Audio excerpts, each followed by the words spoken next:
ได้ผู้ซอยแล้วมาเนี่ยร้านชายซอยได้หลายเติบน่ะ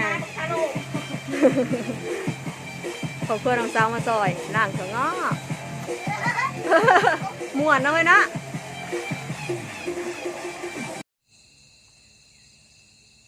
อันนี้คือผลงานของ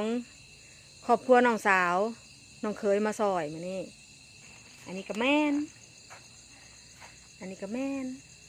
มารุ่นน้ำกันพี่น้องว่าจะได้จากกิโลถั่วงอกสดจากลาซานนฟาร์มมื้อนี้ได้คนมาซอย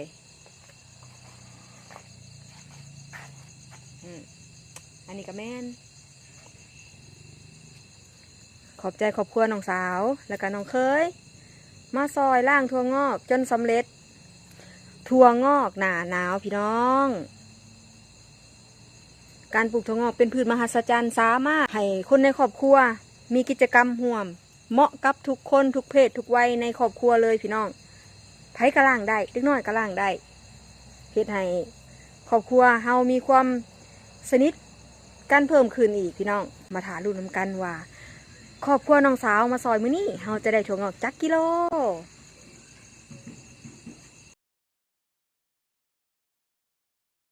ปลูกบ่เป็นบ่เคยมีประสบการณ์บ่เคยรู้เกี่ยวกับการปลูกถั่วงอกแหวมาหาละซานนฟาร์มได้เด้อพี่น้องเด้อทางเฮาจะมีในถั่วแขกดำมีขายตลอดทั้งปีเลยพี่น้องและที่สำคัญ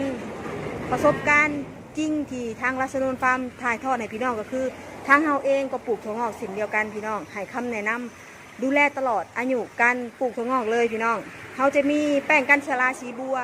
พี่น้องปลูกถั่วงอกไว้ขายเนี่ยค่ะสำคัญเลยพี่น้องเกี่ยวกับแป้งกันชราต้องได้ใส่เลยพี่น้องเด้อและเขาจะมีอาหารเสริมขวดเดียวจบพี่น้องเขาไม่ต้องใส่หลายขวดยุ่งยากอันนี้คือทางฟาร์มของเขานะเคยพอปัญหาที่ว่าใส่แล้วหรือลืมเขาก็เลยเอาตัวที่มันเหมาะสมกับพี่น้องทางบ้านคือเอาขวดเดียวจบเลยพี่น้องอย่าลืมอุดหนุนทางลาซานนฟาร์มด้วยพี่น้องเด้อติดขัดบนไหนปรึกษาได้เกี่ยวกับการปลูกถั่วงอกแบบระบบน้ำวนอัตโนมัติหลังจากที่บรรจุแล้วเฮาก็ได้ถั่วงอกส่งตลาดทั้งหมดมื้อนี้ได้อยู่130